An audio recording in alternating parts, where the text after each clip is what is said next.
ataupun orang dewasa banyak yang tidak memahami tentang deret angka, tentang kemudian figuran. Mengapa? Menurut saya ada delay di bawah pada tahap perkembangannya. Salah satunya adalah guru. Maka saya katakan guru itu harus profesional. Kenapa? Berkualitas. Berkualitas bagaimana dia menyajikan kompetensi profesional yang dibungkus dengan kompetensi pedagogiknya. Dia ngerti, oh anak ini harusnya belajarnya polanya ini dengan strategi ini, kemudian karakteristiknya anak-anak seperti ini, gitu. Kemudian senang bergerak. Nah, senang bergerak. Guru dalam merencanakan, kalau menurut saya tuh guru adalah manajer. Ya, manajer. Dan menurut saya soko gurunya pendidikan itu ada di SD. Karena apa? Materi di SD tentang katakanlah geometri, kemudian dan ini akan dibawa ke SMP ketika di SD-nya itu tidak matang, tidak bisa. Saya kasih contoh murid-murid saya di SD, guru SMP-nya, aduh, Salama gimana sih muridnya, masa gini aja nggak bisa? Ya karena di kelas 1 dia tidak tuntas, di kelas 2 dia tidak tuntas, di kelas 3 tidak tuntas, di kelas 4 tidak tuntas, ANBK apalagi. ANBK apalagi. Jadi kalau menurut saya setiap guru harus memahami, kalau kajiannya kita tilik benar-benar dari guru, guru itu harus benar-benar menguasai. Tidak hanya maaf ya, tidak hanya mengajar, bayi mengajar, benar-benar. Lah bergerak, senang bergerak bagaimana? Ya anak-anak belajar tidak hanya duduk di tempat ya. Kadang-kadang mungkin kita, saya dulu pernah buat PTK Engling Star, eksplorasi lingkungan belajar, di mana anak-anak saya bawa ke pasar ketika materi jual beli, kemudian saya bawa ke bank, ya, kemudian materi tema kesehatan saya bawa ke rumah sakit, tentu saja MOU dengan instansi terdekat, itu senang bergerak. Dan di sini anak-anak biasanya kalau yang kinestetiknya lebih tinggi, dia itu akan guru tertentu akan mengatakan dia troublemaker. Anakku usir saja, orang tuanya dipanggil. Padahal pola anak, gaya belajarnya memang dia selain kinestetik juga tahap perkembangannya senang bergerak. Maka jangan biasakan anak duduk di tempat saja untuk belajar. Kita buat rencana pembelajaran yang benar-benar bisa anak-anak, perkembangan anaknya tercover. Kemudian senang belajar kelompok. Lah ini cooperative learning-nya dimasukkan. Ketika seorang guru, dia dari kajian perencanaannya, guru membuat RPP, ini misalkan menggunakan model pembelajaran cooperative learning. Ya, senang bekerja dalam kelompok, bisa kelompoknya 2, bisa kelompoknya 3, bisa kelompoknya 4, bisa atau kita pakai jigsaw dan lain-lain. Seandainya, saya katakan seandainya semua guru itu benar-benar mengajar dengan bagus, di atas tidak ada anak yang tidak bisa. Menurut saya, ya, karena kita harus validasinya itu tuntas. Tuntas apa? Tuntas klasikal dan tuntas individual. Nah, senang bekerja kelompok ini kita lihat, maka kalau menurut sudut pandang saya, ketika seorang guru itu benar-benar mengajar, merencanakan pembelajaran dengan baik, maka hasil belajarnya, misalkan gini, saya ilustrasikan anak kompetensinya 1-10. Ketika anak itu kompetensinya 1, setidaknya dia masih bisa bertahan di 1 atau naik ke 2. Dia tidak turun. Karena ketika anak-anak belajar di kelas 5, misalkan materi X di bawahnya dia tidak mapan, dia tidak bisa mengejar ketertinggalannya, dia justru semakin depresi. Ya, percayalah sama saya, anak-anak semakin depresi, ini belum bisa, artinya ada penumpukan materi yang dia tidak bisa. Sementara kita dikejar oleh kurikulum, maka menurut saya pembelajaran yang meaningful, yang berbasis pada perkembangan anak ini penting dilakukan. Kemudian senang merasakan atau melakukan memperagakan sesuatu secara langsung. Ini guru bisa menggunakan, kalau kita kaji dari tadi model pembelajaran, bisa pakai role playing lah ya. Saya pernah mengajar anak-anak dengan menggunakan role playing materi solar system, gerhana bulan dan gerhana matahari. Anak jadi itu sampai sekarang muridnya. Kemarin belum lama dia belajar di saya untuk materi BUMN. Bu Salama, aku masih ingat dulu aku jadi matahari. Ternyata meaningfulnya masuk dan konsepnya masuk. Artinya walaupun ini kata-kata yang mungkin senang bermain, senang bergerak, senang bekerja sama, tapi memiliki deep meaning menurut saya, ya. Kemudian pertumbuhan peserta didik. Nah, pertumbuhan di sini. Pertumbuhan peserta didik itu kalau tumbuh badannya, berkembang mentalnya, tumbuh itu bertambah besar, bertambah tinggi. Lingkar kepala juga diukur, karena ini kadang-kadang luput dari guru, ya. Kenapa sih anak-anak itu 1 bulan sekali, minimal maksimal 6 bulan sekali itu harus ditimbang. Ditimbang berat badannya, diukur tinggi badannya, dan diukur lingkar kepalanya. Pertanyaan saya, apakah semua guru sudah melakukan? Saya percaya tidak. Karena di sekolahan saya tidak, tapi saya selalu melakukannya 6 bulan sekali. Saya menulis surat MOU kepada puskesmas untuk diperiksa segalanya. Untuk apa? Melihat perkembangan anak. Karena jangan-jangan nanti kita punya murid tidak berkembang dengan baik.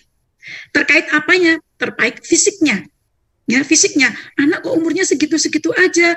Nanti karena ada korelasi antara gizi, pertumbuhan fisik, dan hasil belajar.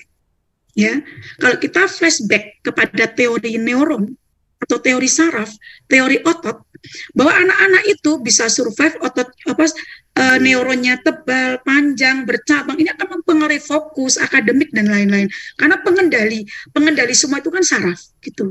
Kemudian perkembangan intelektual dan emosional, intelektual, ya. Intelektual, ini pun sebenarnya kalau di kelas 1 dan 3 itu ada tes psikolog. Kebetulan kalau saya bekerja sama dengan rumah sakit, kemarin saya melakukan MOU, ternyata murid-murid di tempat saya, itu gurunya selalu bilang gini, Bu Salamah, mau kelas 5 kok nggak bisa baca nulis? Lah, Bu Ibu udah melakukan apa? Saya ajarin gini, cari akar permasalahannya. Jadi penting bagi guru. Jadi jangan hanya anak tidak bisa, tapi tidak mencari akar permasalahannya.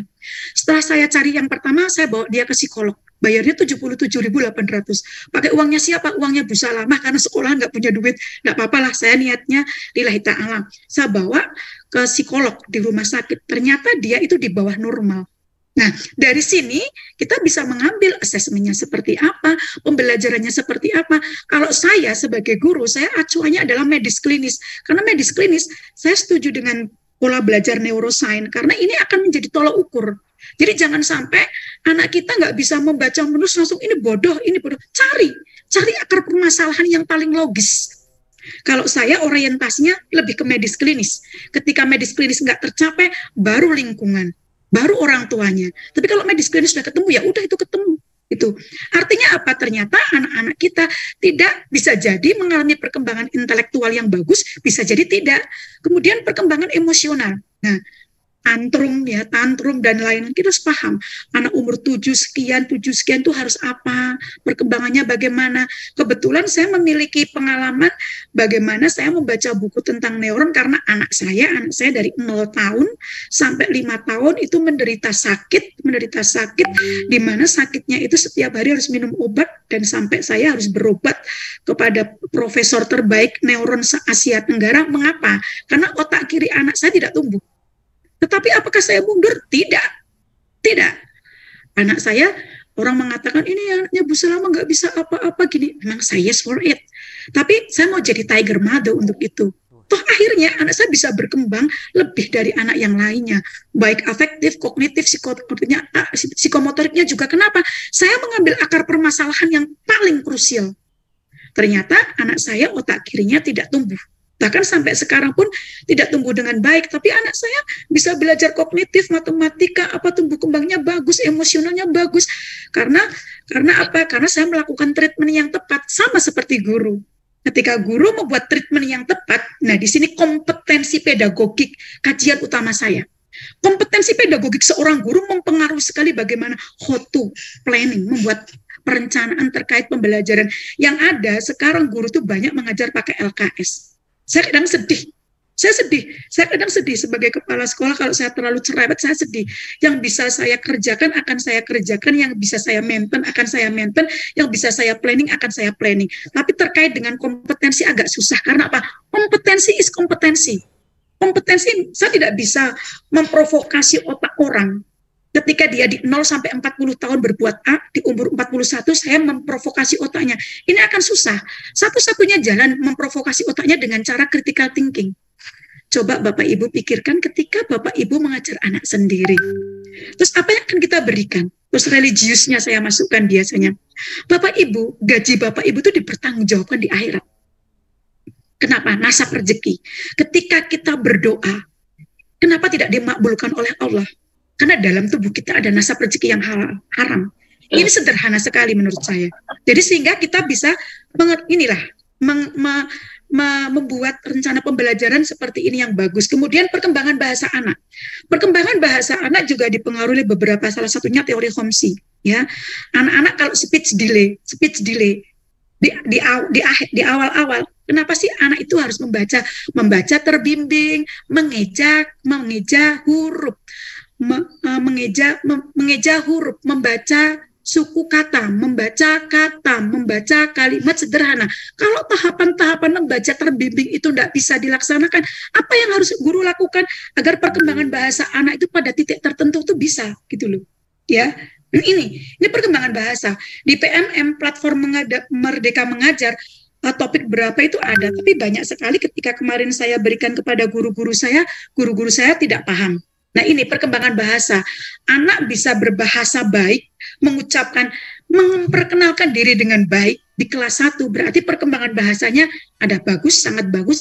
Ini perlu dengan apa, tes diagnostik. Sehingga di kelas 1 perkembangan bahasanya apa, kelas 2 apa, sampai kelas 6 ada grade-nya. Kemudian perkembangan moral, sosial, dan sikap. Nah, ini yang menjadi menjadi kekhawatiran saya, moral, sosial, dan sikap. Ada ya anak, saya katakan yang sosial dulu, person of person, ada yang sama ini bertengkar, sama ini nggak cocok, sama ini marah-marah. Ini Bapak Ibu lihat dulu. Jadi jangan gitu, anak itu gini. Kebanyakan seperti itu. Ya, misalkan gini, si A dengan si B tidak cocok. Si A dengan si C marah-marah. Si A dengan, ini kan ada. Coba kita flashback. Ketika kita mengajar, ada seperti itu. Kemudian sikapnya, kalau ditegur kita langsung marah gini. Kenapa kamu nggak mengerjakan PR? Nggak tahu. Ini sikap. Dan hubungannya dengan moral.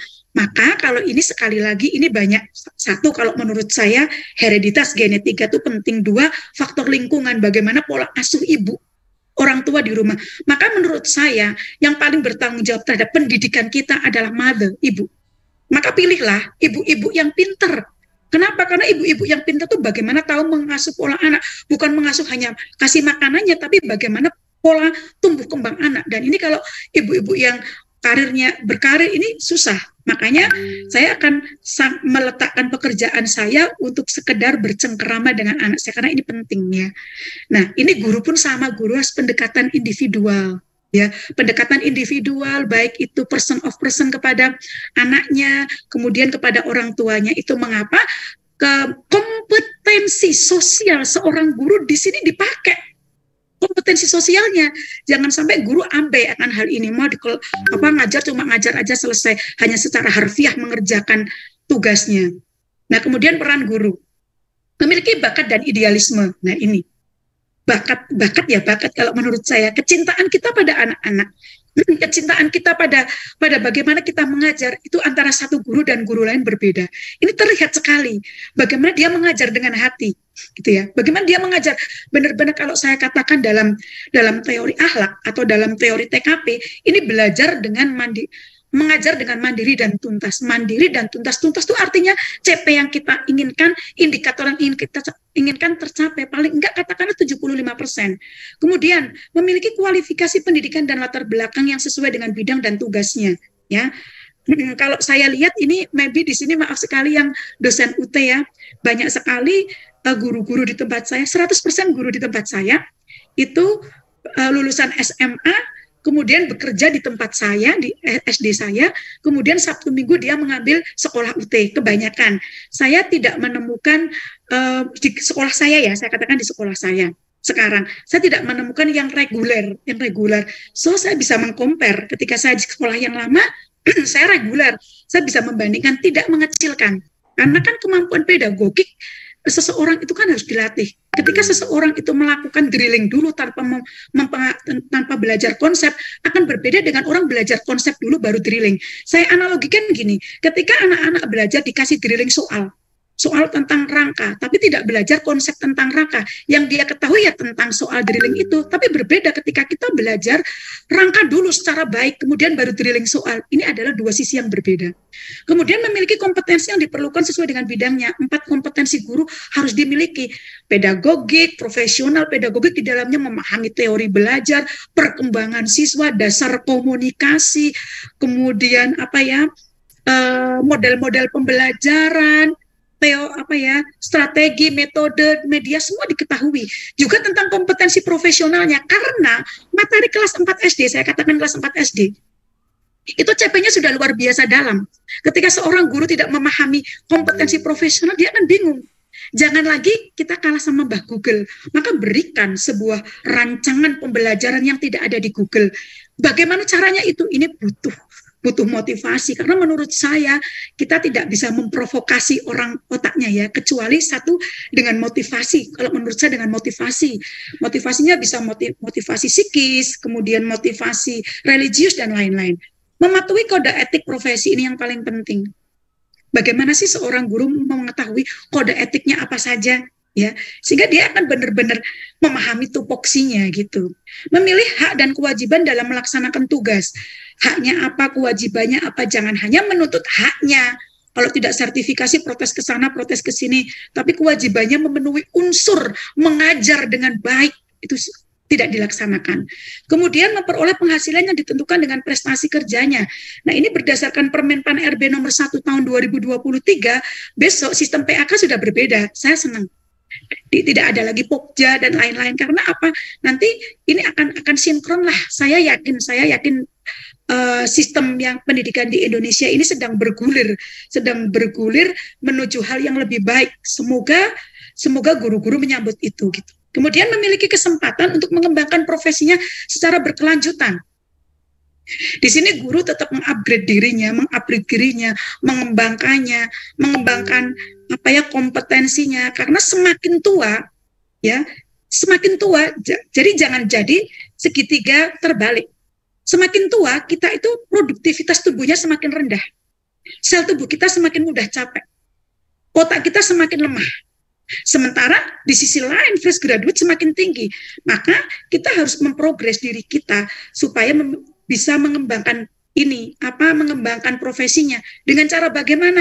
Tubuhnya yang sehat, minum vitamin, kemudian selalu banyak membaca. Jangan sampai kita semakin tua semakin jelek kinerjanya. Ya, berbeda ketika kita bekerja di perusahaan swasta atau kita ikut Cina ya. Yang dinilai kita mau tua mau muda kita prestasinya, kinerjanya, tapi kadang-kadang kalau di dunia birokrasi masih berhubungan dengan senioritas. Nah, ini yang kadang saya juga tidak setuju kajian saya gitu ya, karena saya di bawah. Kemudian memperoleh perlindungan hukum dan melaksanakan tugas profesionalnya. Guru, Bapak Ibu sekalian, guru zaman sekarang itu kasihan. Kenapa? Banyak sekali guru yang mendapatkan persekusi. It's true, ini benar.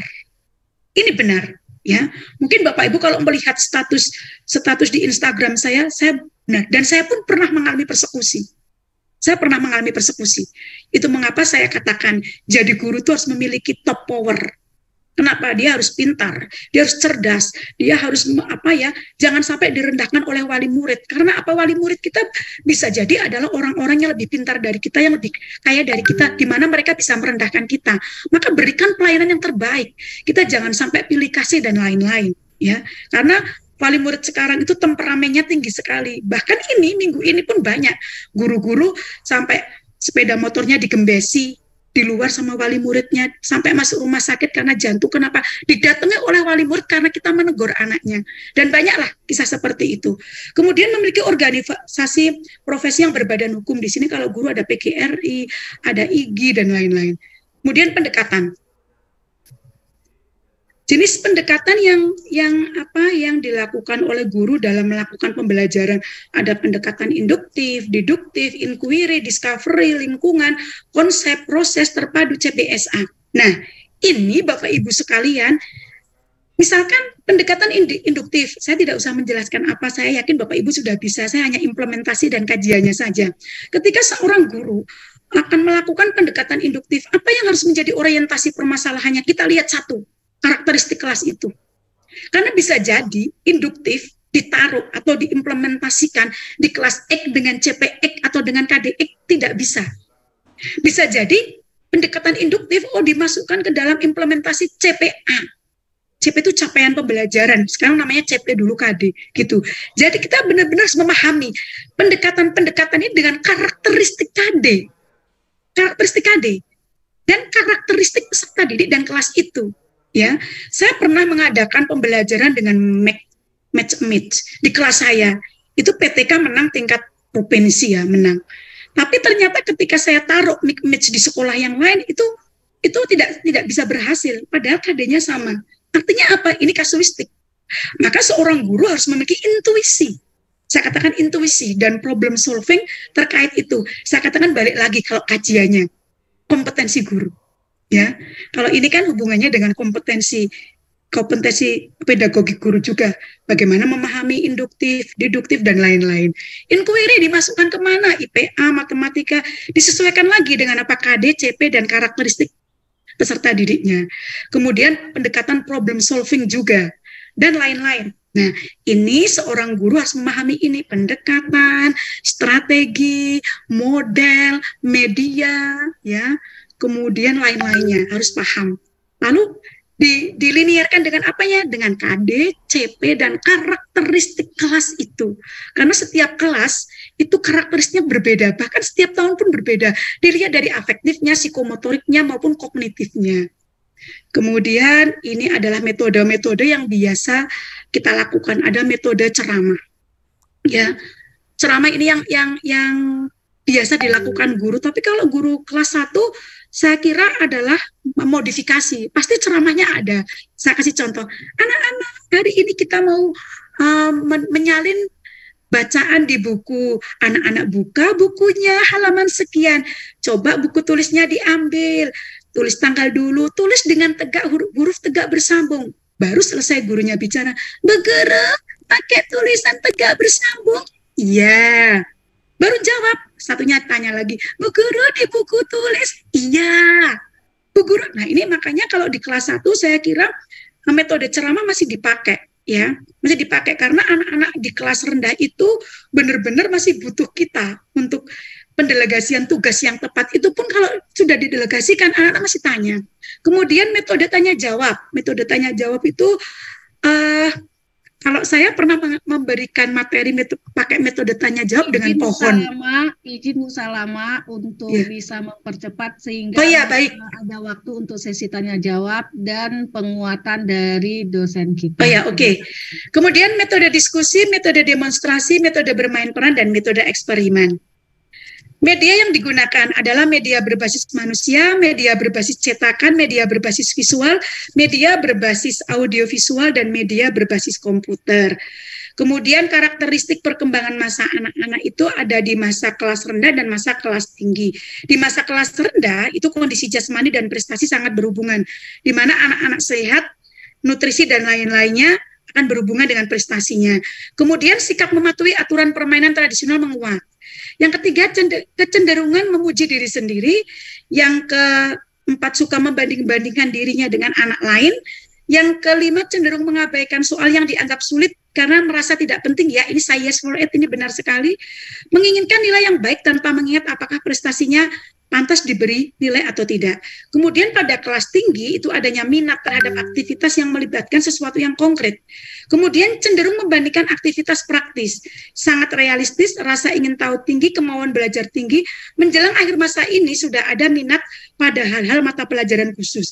Sampai umur 11, memerlukan guru atau orang dewasa untuk menyelesaikan tugas, memandang nilai sebagai ukuran yang tepat dalam mengenai prestasi belajar di sekolah, senang membentuk kelompok sebaya umumnya agar dapat bermain bersama. Demikianlah presentasi yang bisa saya sampaikan. Terima kasih atas perhatiannya, mohon maaf atas kesalahan saya hanya berbicara sepertinya 20, saya stop buat 21 menit. Terima kasih semuanya.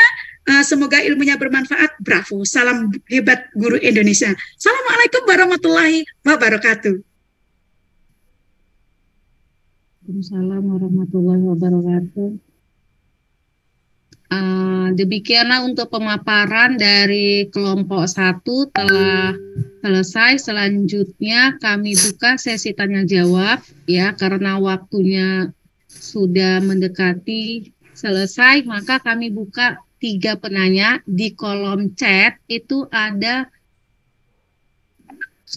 penanya itu dari Bu Priska, kemudian dari Pak Salido, Ahmad Salido, tapi tidak mau di kolom chat karena panjang sekali, mungkin pengantarnya panjang ya Pak ya. Kemudian dan yang ketiga itu adalah dari Pak Faujan. Pauyan ya. Oke, selanjutnya dari Ibu Priska. Ini mau saya bacakan aja atau mau langsung ditanyakan Bu intinya? Langsung saja ya. Ya langsung aja Bu. Apa? Oke ya, di sini ada permainan seperti apa yang efektif untuk kelas tinggi dalam pembelajaran agar proses belajar tersebut tidak hanya menyenangkan tapi bermakna. Karena menurut Bu Priska, kadang jika pembelajaran sambil bermain itu tidak terorganisir dengan baik, maka ingatan pengalaman belajar anak bukan pada substansi bahan ajar, tapi lebih ke pengalaman bermain bersama temannya. Jadi yang menjadi pertanyaannya adalah permainan seperti apa untuk kelas tinggi? Mungkin menggunakan metode permainan seperti apa yang dapat dilaksanakan di proses pembelajaran kelas tinggi sehingga yang diterimanya bukan hanya permainannya tapi adalah isi dari materi pembelajarannya. Seperti itu ya Bu Priska. Oke. Yang Satu dulu Bu. Mau dijawab langsung atau jawab langsung aja ya? Ya, oke. Bu Meli, apa saya yang jawab? Silakan Bu Salama. Oke, terima kasih Bu Priska. Ini pertanyaan menarik ya. Di kelas tinggi kita bisa memakai, kalau model permainan ya, kita pakai mix and match ya. Mix and match di mana permainannya itu misalkan gini, satu berfungsi sebagai penanya, satu sebagai penjawab. Nah, saya pernah membuat permainan ini. Jadi kita buat kelompok anak di kelas, misalkan anaknya 20, 10, 10. Ini anak-anak saya sebut A, B, C, D, E, F, G, H, I, J. Ini 1, 2, 3, 4, 5, 6, 7, 8. Di sini dikasih kalung isinya pertanyaan, misalkan materinya adalah tentang proklamasi kemerdekaan. Tapi anak-anak sebelumnya membaca dulu materi itu. Jadi PR-nya anak-anak membaca halaman sekian sampai sekian. Oke, sudah selesai itu dikasih kalung. Dikasih kalung di sini, dikasih kalung, kemudian gini.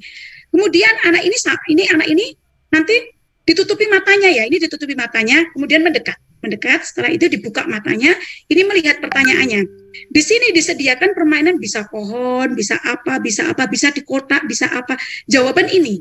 Kemudian ini disuruh matanya ditutup, kemudian ditutup, ini ditutup. Kemudian anak-anak nanti setelah itu adalah mencari jawaban di sini. Ini saling mencari jawabannya. Setelah mencari jawabannya, jawaban dan pertanyaan mereka bergandengan. Lapor kepada di sini ada seseorang yang akan memvalidasi. Di sini nanti dua orang, pertanyaan dan jawaban. Udah gitu nanti di sini membacakan pertanyaannya, di sini membawakan jawabannya. Kemudian setelah itu menuliskan di kertas post-it, dan ditempelkan di kertas karton. Itu yang saya lakukan.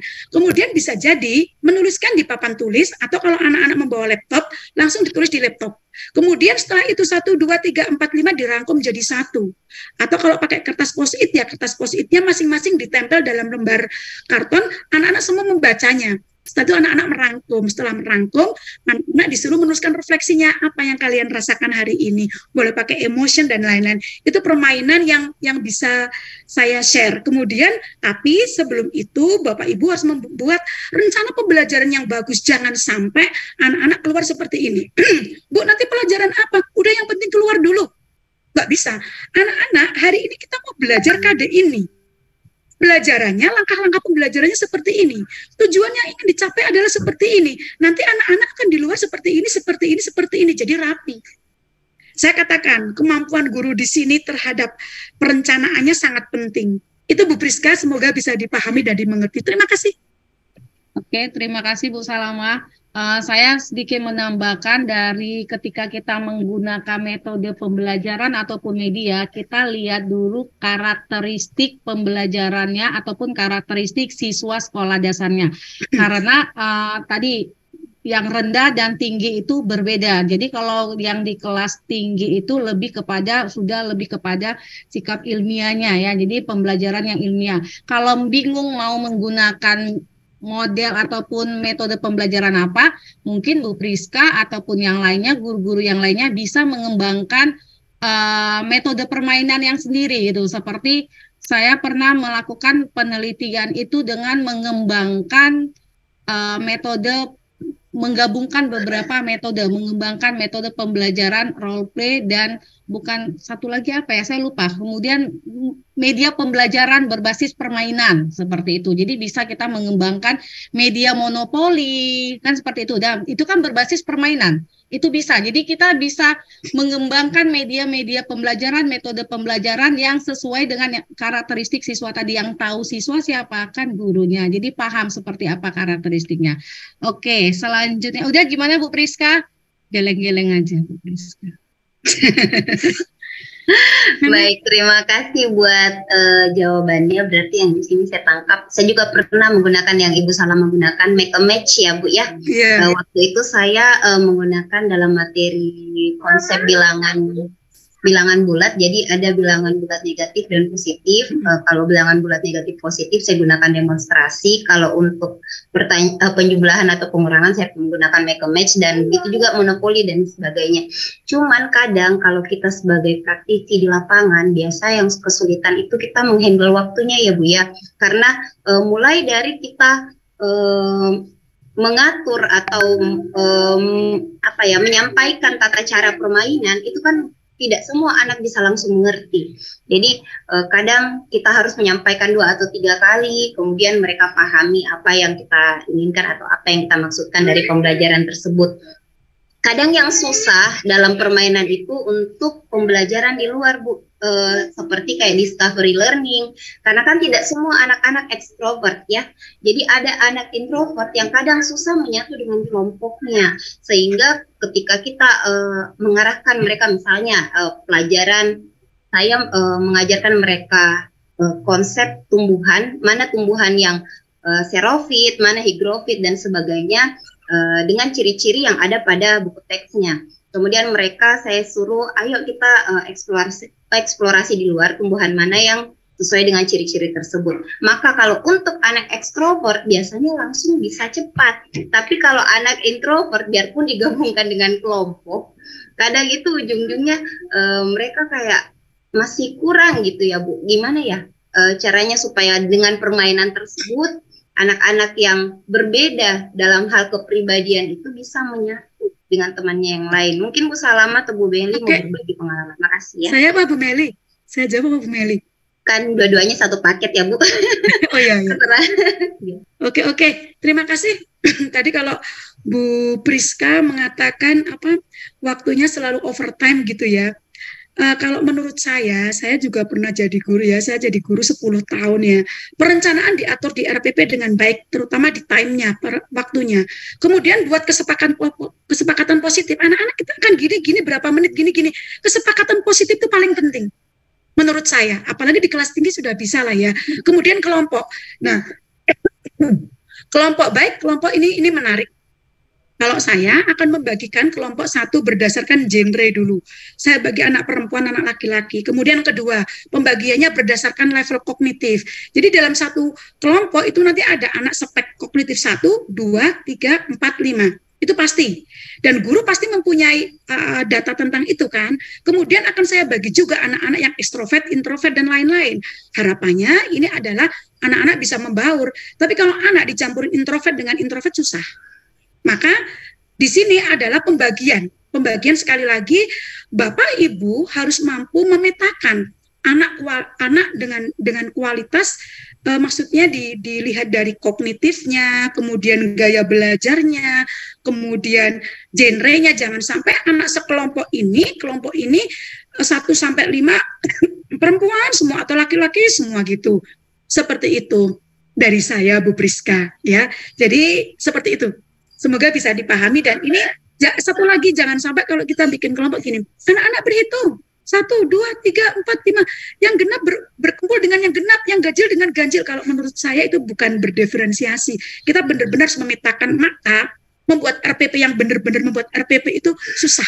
Saya membuat satu RPP dengan 26 lampiran ya, satu RPP 26 lembar, itu 1 minggu, karena benar-benar membuat RPP bukan copy paste menurut saya, tapi hasilnya akan sangat luar biasa. Walaupun saya tidak selalu membuat RPP yang bagus, minimal saya membuat RPP yang bagus itu 1 bulan sekali, untuk saya masukkan menjadi rencana pembelajaran yang bagus dan saya eksekusi dengan bagus, minimal itu saya. Karena kalau setiap hari guru membuat RPP yang bagus itu agak kesusahan juga.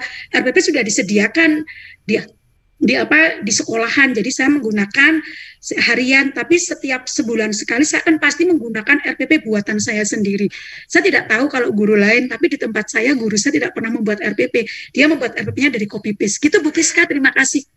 Silakan Pak Ahmad Salido, Ibu Meli mau menambahkan? Mungkin menjawab juga itu ya pertanyaannya Pak Paulian ya. Mana sih Pak Fauzan? Iya. Iya. Terima kasih moderator dan Bu Salama. Oke, terima kasih Bu Priska atas pertanyaannya. Selanjutnya kepada Pak Ahmad Salido, kami berikan waktu karena tadi katanya panjang. Baik, terima kasih atas kesempatannya. Apresiasi saya untuk Bu Salama dan Bu Meliani yang luar biasa dalam menyajikan materi. Sebelum saya menyampaikan pertanyaan saya, mungkin sedikit kritikannya Bu Salama. Saya kurang sependapatnya tadi tentang statement dari Bu Salama bahwa guru-guru itu dituntut supaya menerapkan rancangan pembelajaran atau model yang tidak ada di Google. Padahal kan kita saat ini sedang dituntut untuk bisa memenuhi kecakapan abad 21 yang salah satu komponennya itu adalah kita melek IT. Nah, padahal dengan IT ini apalagi sekarang sudah ada kecerdasan buatan itu, AI itu sangat memudahkan kita bisa meringkas waktu kita yang kita butuh waktu berhari-hari untuk menyelesaikan sebuah atau dua buah buku. Dengan Open AI kita bisa merangkum apa isinya, kita bisa meminta saran metode pembelajaran apa yang tepat untuk karakteristik anak seperti ini. Nah itu kritikan saja. Wassalamualaikum, mohon maaf. Kemudian yang berikutnya saya ingin menyampaikan beberapa pertanyaan. 3 sih sebenarnya, ini pandangan supaya bisa memperkuat persepsi kita bersama. Yang pertama tadi yang disampaikan oleh Bu Meliani di awal bahwa kadang desain pembelajaran itu desain pembelajaran di kelas berbeda atau melenceng jauh dengan aplikasi di kelas. Nah ini persepsi kalau menurut penyaji, apakah ini bagus atau tidak ketika misalkan yang didesain itu melenceng dari aplikasi yang dilakukan. Kemudian yang kedua adalah terkait tadi bahwa di pembelajaran SD itu kan harusnya tematik.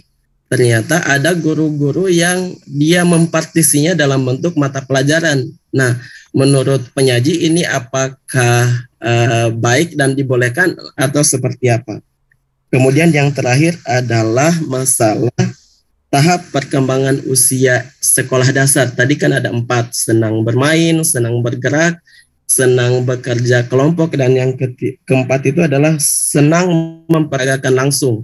Nah ini kalau boleh tahu ini apakah berdasarkan hasil pengalaman dari penyaji atau mungkin ada referensi lain. Utamanya kalau tiga karakteristik ini saya tidak ada masalah, tapi ini senang bekerja kelompok. Apakah anak kelas 1, kelas 2, kelas 3 yang kelas rendah memang sudah bisa dibagi dalam beberapa kelompok-kelompok belajar? Atau seperti apa karakteristik mereka ini? Apakah mereka sudah bisa efisien atau efektif ketika mereka kegiatan pembelajaran itu dibagi dalam dalam kelompok-kelompok kecil? Terima kasih. Assalamualaikum warahmatullahi wabarakatuh. Waalaikumsalam warahmatullahi wabarakatuh. Bu Meli, silakan apa saya? Ada yang pertama itu menanyakan pernyataannya Bu Salama, ya Pak ya. Kemudian 3 pertanyaan. Yang pertama silakanlah Bu Salama. Oh ya, oke. Dengan miskomunikasi. Cuman menanggapi saja Bu. Oh, menanggapi, nggak butuh jawaban ya Pak?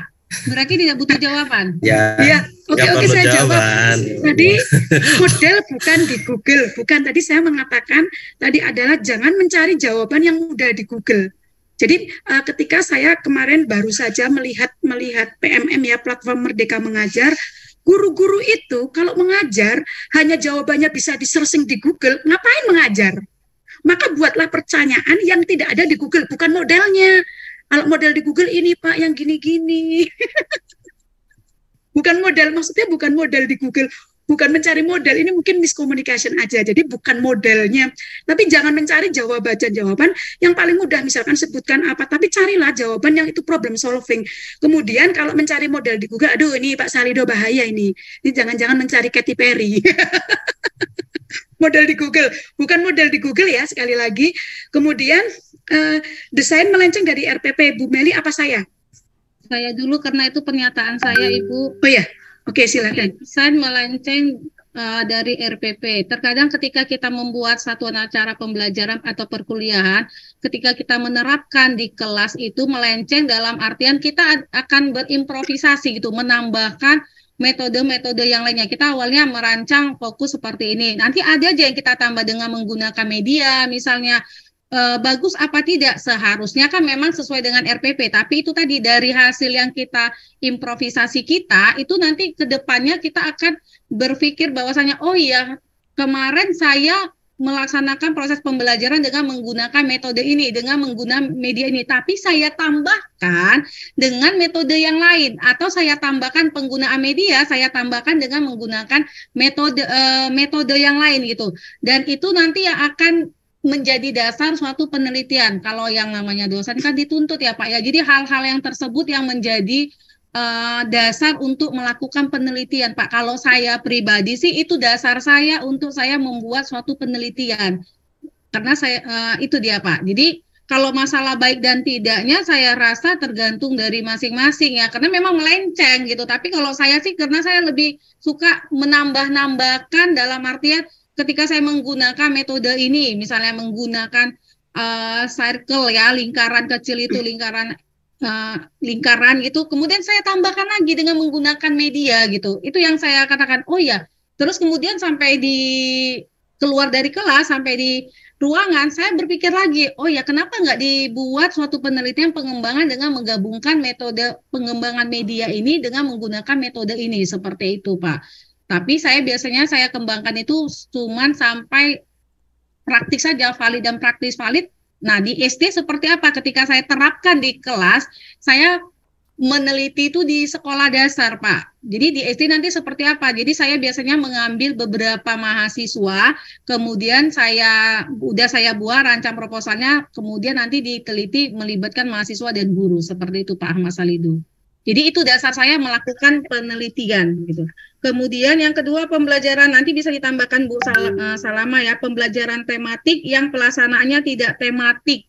Apakah bermasalah? Kan ini tidak sesuai dengan kurikulum sebenarnya. Tapi ketika ditanya kepada guru gitu, ya mereka masih bingung. Makanya apalagi dengan sekarang lagi dengan kurikulum Merdeka yang kemarin aja belum sempurna, diganti lagi, dirubah lagi seperti itu. Ini terjadi yang saya lihat itu bukan hanya 1-2 sekolah gitu. Dulu waktu saya bekerja di Semarang juga saya melihatnya seperti itu Pak. Jadi masih ada beberapa, enggak semua ya, tapi masih ada beberapa guru yang pembelajarannya tidak tematiknya, langsung fokus ke bahasa Indonesia. Ya udah, bahasa Indonesia ini itu ya seperti itu Pak. Kalau ditanya bermasalah kan tidak sesuai dengan kurikulum. Kan seperti itu. Bermasalah apa tidak? Tidak sesuai dengan kurikulum. Kenapa si guru itu melakukan hal tersebut? Mengejar tujuan pembelajarannya tercapai. Penggunaan salah satu guru malas menggunakan media ataupun metode itu adalah waktu. Ketika waktunya habis hanya untuk penggunaan media ataupun metode, guru takut tujuan pembelajarannya tidak tercapai, materinya tidak tersampaikan semuanya. Seperti itu. Salah satu kelemahan metode, penggunaan metode dan media itu adalah di waktu. Dan itulah yang membuat guru itu malas menerapkan hal-hal tersebut. Seperti itu Pak Ahmad Salido. Menambahkan Bu Meli, jadi yang terjadi memang benar sekali ya. Guru-guru belum paham tentang kurikulum 2013 dan itu memang benar, itu mapel Mas Salido, karena ujiannya kelas 6 itu pakai KTSP. Kurikulumnya 2013, tapi ujiannya ini beneran real. Dari tahun 2013 sampai sekarang, ujian kelas 6 masih berbentuk mapel. Jadi kalau ditanyain guru, sampai kalau saya tanya, Bapak Ibu ngajarnya apa ke kelas? Ya kalau saya lihat ya memang mapel. Padahal kan tidak sesuai dengan mapel, tapi penilaiannya apa? Penilaiannya tetap aja penilaiannya kurtilas gitu loh. Nah ini ujiannya, yang menjadi acuan itu ujiannya. Kalau kita pakai kurtilas, mengapa ujiannya mapel? Nah ini yang perlu dikaji. Ya perlu dikaji. Ya ini salah siapa? Tanyakan sama rumput yang bergoyang. gue gak tahu karena gue hanya melaksanakan kalau nanti saya pakai ini. Tapi ada deh satu sekolah di kabupaten saya yang menggunakan kurikulum 2013, ujiannya pun pakai kurikulum 2013 dan membuat ujian sendiri. Ini sekolah swasta, bayarnya mahal dan muridnya banyak. Dan saya tidak punya murid. Begitu Mas Alido. Jadi yang terjadi di lapangan memang benar, guru-guru masih walaupun kurikulum 2013 masih berorientasi pada KTSP dan saya garis bawahi ujian kelas 6-nya masih KTSP ya. Tapi kalau ini jangan tanyakan mengapa terjadi ya, tanyakan pada rumput yang bergoyang Mas Alido. Oke deh, ini tadi yang saya jawab yang perkembangan anak-anak kelas 1 yang dari mana gitu. Oh ya tadi Pak Ahmad Salido tadi menanggapi yang karakteristik siswa SD itu sumbernya dari mana? Saya ambil dari jurnal Pak. Jadi beberapa materi yang kami paparkan ini itu saya kutip itu banyak dari jurnal. Seperti itu Pak Salido. Kalau yang tadi ditanyakan adalah yang bermain. Ini karakteristik kelompoknya apakah kelas 1, 2, 3 sudah bisa dikelompokkan atau nanti Sudah Bang, sudah Abang. Jadi kalau kelompok itu anak-anak kan sering kita ambil kita ambil teori sosialnya. Anak-anak itu kelas 1 itu senang sekali bermain bergerombol. Kalau bukan tidak introvert, kalau yang introvert sama ekstrovert kan kita di luar itu ya, tapi kita lihat secara makro gitu ya. Kita lihat secara makro anak itu suka yang bergerombol banyak. Dan anak-anak ketika berkelompok itu biasanya kalau saya teman sebangku kalau kelas SD kelas 1 itu kan berkelompok. Ya, jadi teman sebangku. Kalau yang kelompok lebih besar, saya belum pernah membuat saya pribadi. Tetapi kalau guru-guru di tempat saya biasa kok, misalkan kita pergi outing kelas, kita berkelompok, satu kelompok itu berapa, mereka membuat permainan, mereka membuat kegiatan itu biasa. Ya, di Wonoland di mana seperti itu. Jadi melihat karakteristik anaknya, harusnya kalau anak-anak kecil itu kan memang suka bersosialisasi, suka bermain, suka ini. Kalau toh tidak terjadi itu berarti ada satu delay di tahap perkembangan di bawahnya. Itu menurut saya gitu. Itu dari buku psikologi yang saya baca dalam teori perkembangan hubungannya dengan psikologi dan neuron.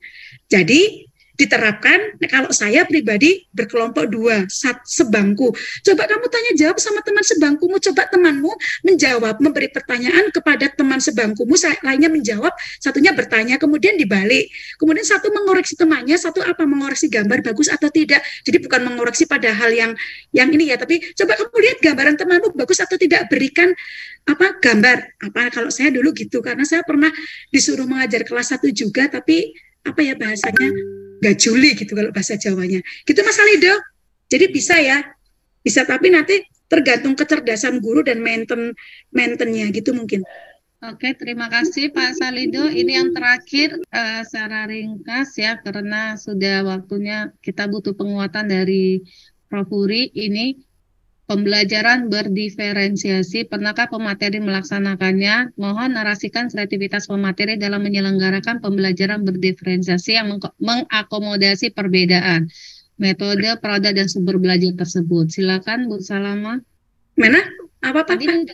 Tadi ini sepertinya udah secara ini udah terjawab ya, tapi mungkin pertanyaan dari Pak Fauyan, gimana Pak Fauyan? Gimana pertanyaannya? Ya udah terjawab tadi ya. Iya, tadi udah dijawab sama Bu Salama, tapi Pak Fauyan, mana Pak Fauyan?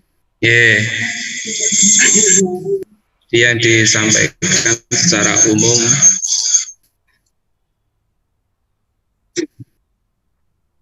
aku paham maksudnya Pak Fauzan. Contoh realnya. Bu Meliana dan Bu Salama mungkin di kelas menyampaikan materi pokok tertentu.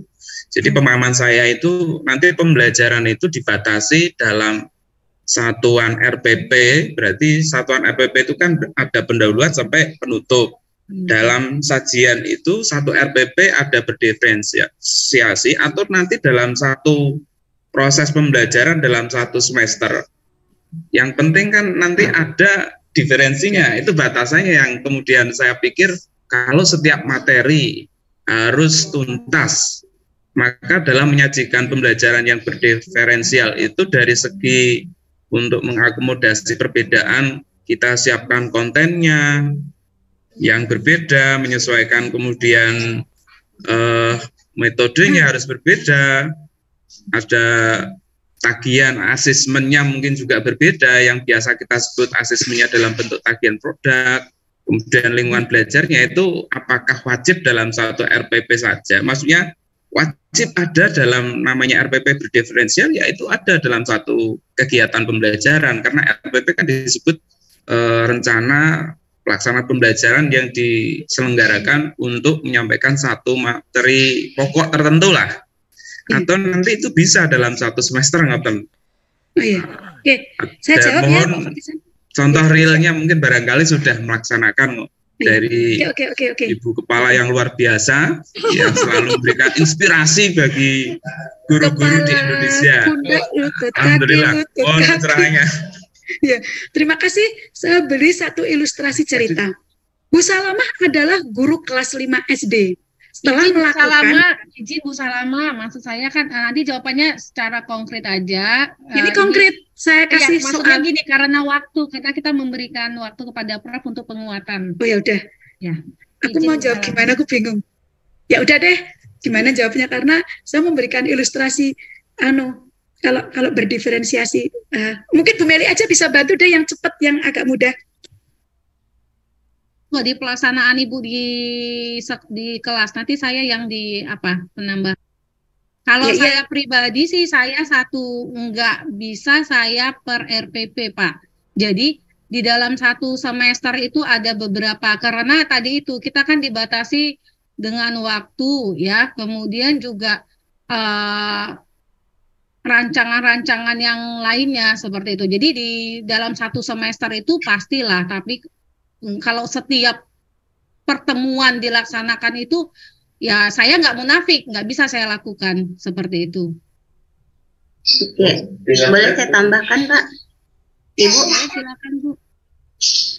Oke, baik. Di sini sebenarnya Pak Jeffrey sudah menambahkan juga ya, ada 3 pembelajaran diferensiasi. Kalau boleh saya bacakan tanggapannya Pak Jeff.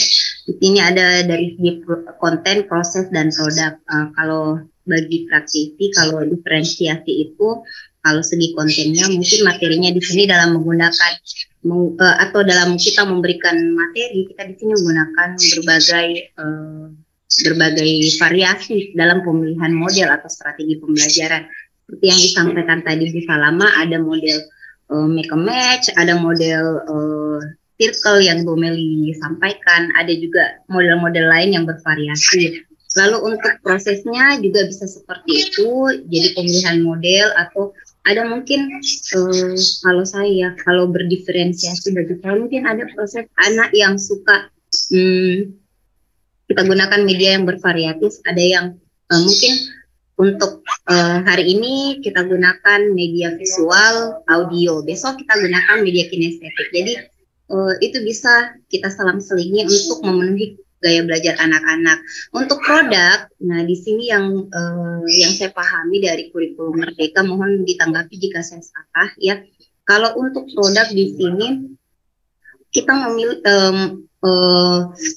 menawarkan ya tugas dalam bentuk ada proyek, mau tugas portofolio atau apa kepada anak.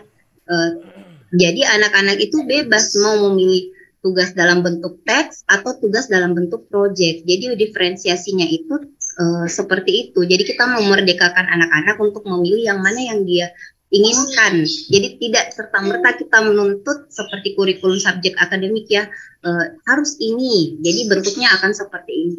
Tidak seperti itu dalam kurikulum Merdeka. Mungkin itu yang saya tanggapi, Bu Meli. Mohon maaf jika ada kesalahan, mohon koreksinya. Terima kasih. Oke, terima kasih. Ini waktunya tinggal 4 menit. Bu Salama, tadi ini sudah dipaparkan Bu Salama akan melaksanakannya. Seperti itu ya Bu Salama. Bisa kita, Bu Salama, bisa kita berikan waktu kepada Prof untuk memberikan Ya, penguatan silakan. atas materi.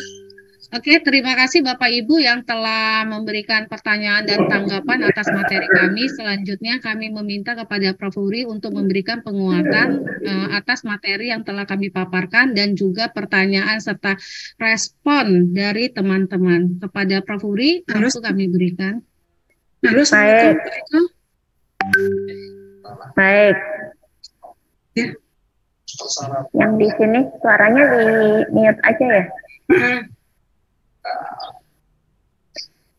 Baik, terima kasih Bu Mei dan Bu Salamah yang luar biasa ya menyampaikan paparannya. Mungkin kalau kita diamkan bisa 4 SKS kalau besok ya. Gimana Pak Eko? Oh ya. Oke. Kajian hari ini adalah terkait dengan pembelajaran di sekolah dasar gitu.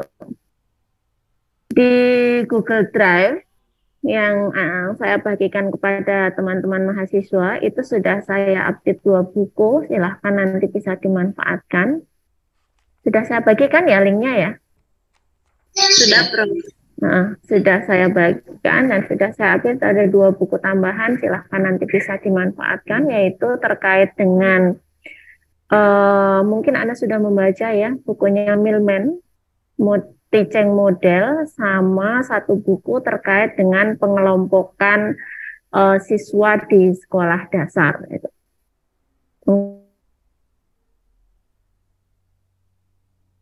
Dengan diskusi pada pagi hari ini.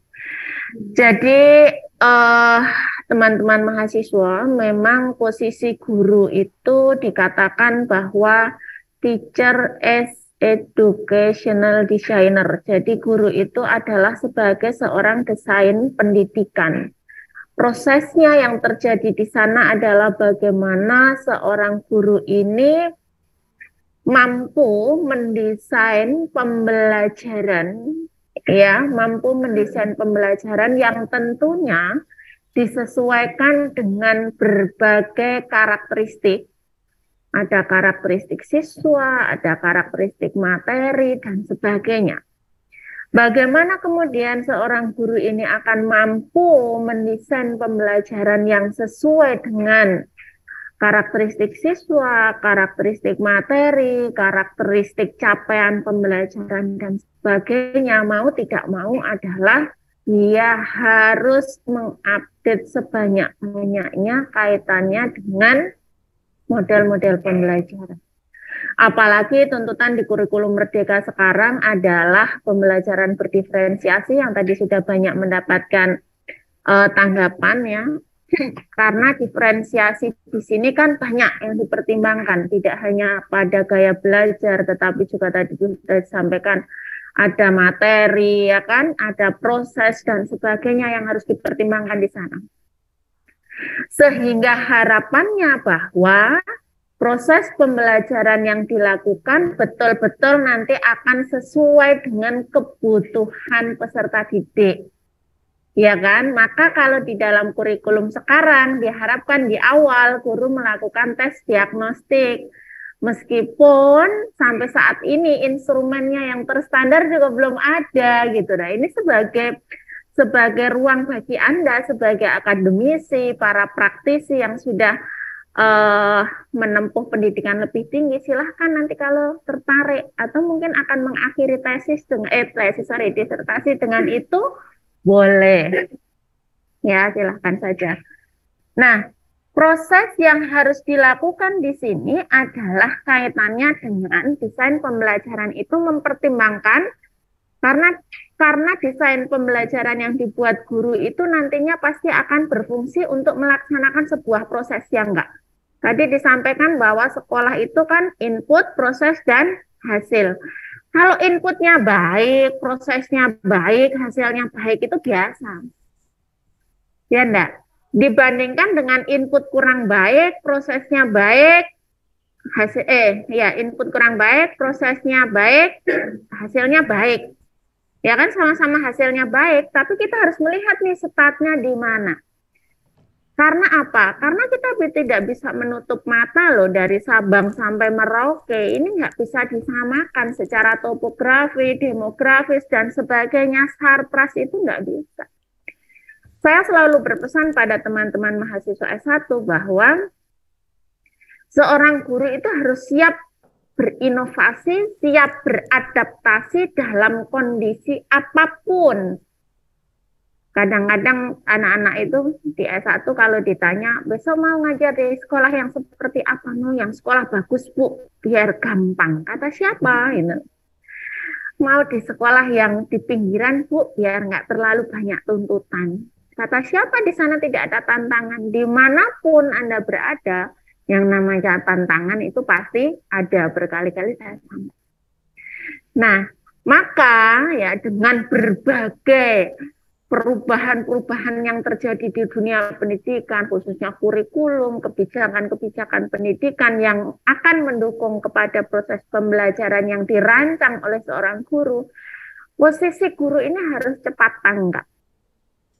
Harus cepat tanggap. Maka saya selalu sampaikan, guru itu jangan gumunan dan jangan kagetan. Bahaya itu kalau guru gumunan dan kagetan, ya kan? Karena dia tidak akan bisa berpikir. Dia harus mudah move on, ya kalau bahasanya anak sekarang, ya. Harus mudah move on itu. Kalau kemarin berlangsung kurtilah, sekarang berlangsung kurikulum merdeka, ya kagetnya jangan lama-lama gitu, ya kan? Nah, ini adalah tanggung jawab kita bersama sebagai seorang akademisi, Bapak Ibu yang sudah teman-teman yang praktisi, marilah. Bagaimana kemudian mampu memfasilitasi pembelajaran ini dengan berbagai pertimbangan sehingga muncul inovasi, kreativitas di situ. Termasuk di era sekarang dengan kemajuan teknologi informasi dan komunikasi yang luar biasa. Hasil temuan penelitian dari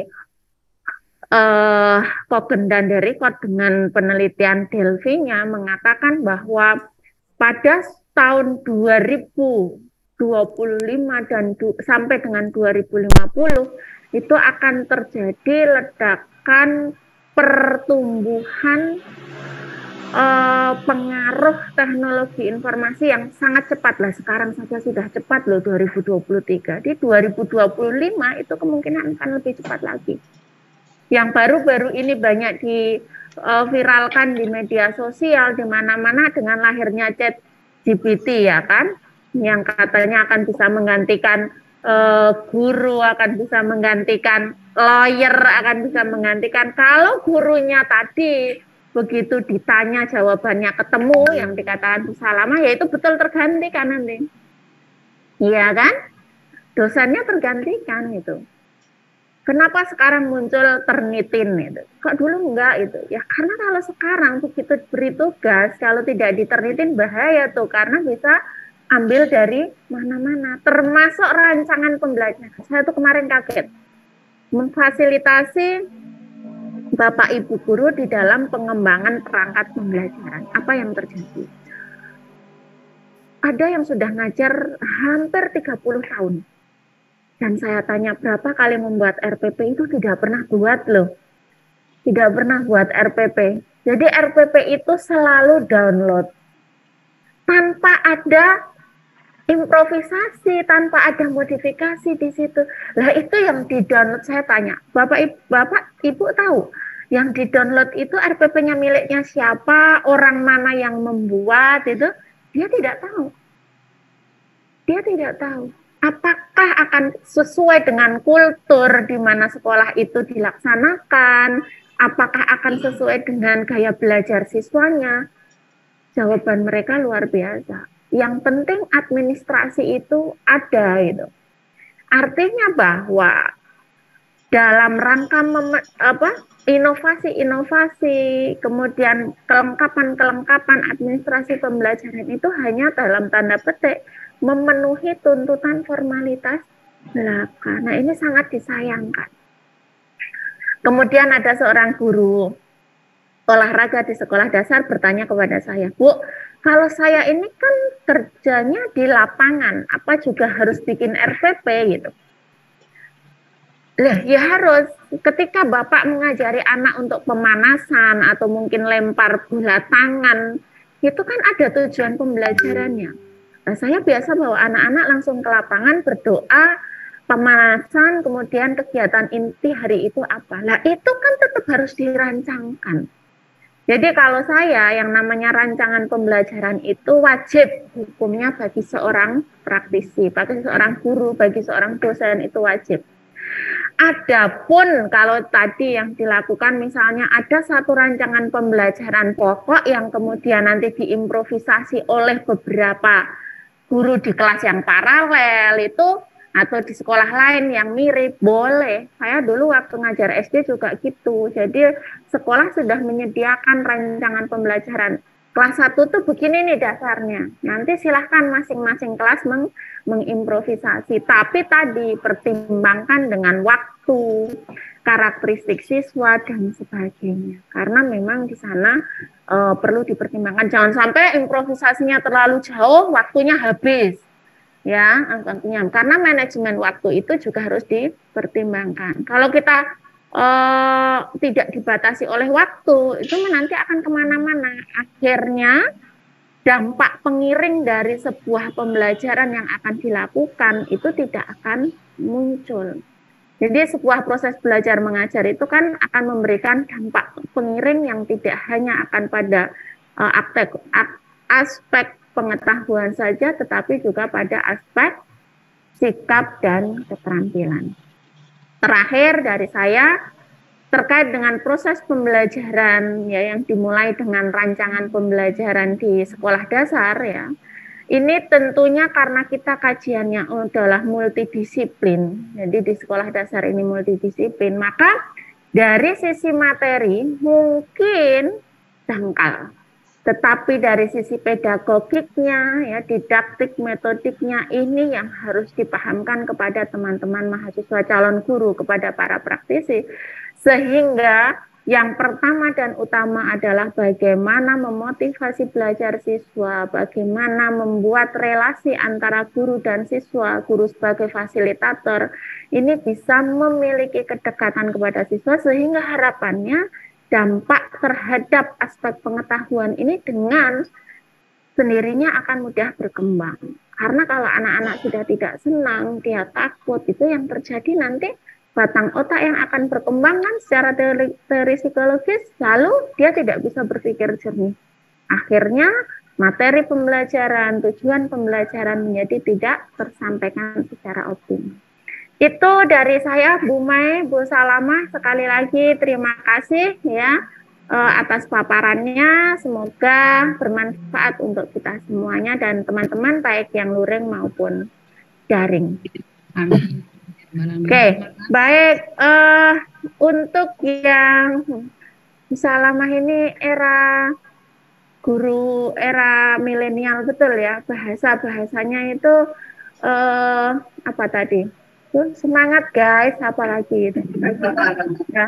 Tolong ya, kalau di kelas ini silahkan, tapi tolong tidak dibawa ke anak-anak ya, bisa lama karena nanti akan diikuti oleh anak-anak. Karena guru itu adalah sebagai role model bagi peserta didik. Baik, untuk minggu depan, untuk minggu depan siapa yang paparan? Topiknya apa? Karakteristik perkembangan siswa. Oke, berarti banyak tinjauan psikologis ya. Ya, nanti kaitkan saja dengan teori-teori belajar. Baik, terima kasih teman-teman mahasiswa. Bisa kita akhiri? Kita akhiri dengan berdoa karena Anda akan kuliah dengan Pak Vito kan? Berdoa disilahkan. Alhamdulillah. Terima kasih, sehat selalu. Semoga apa yang kita lakukan hari ini bermanfaat, bernilai ibadah untuk kita semua. Selamat pagi. Assalamualaikum warahmatullahi wabarakatuh. Waalaikumsalam.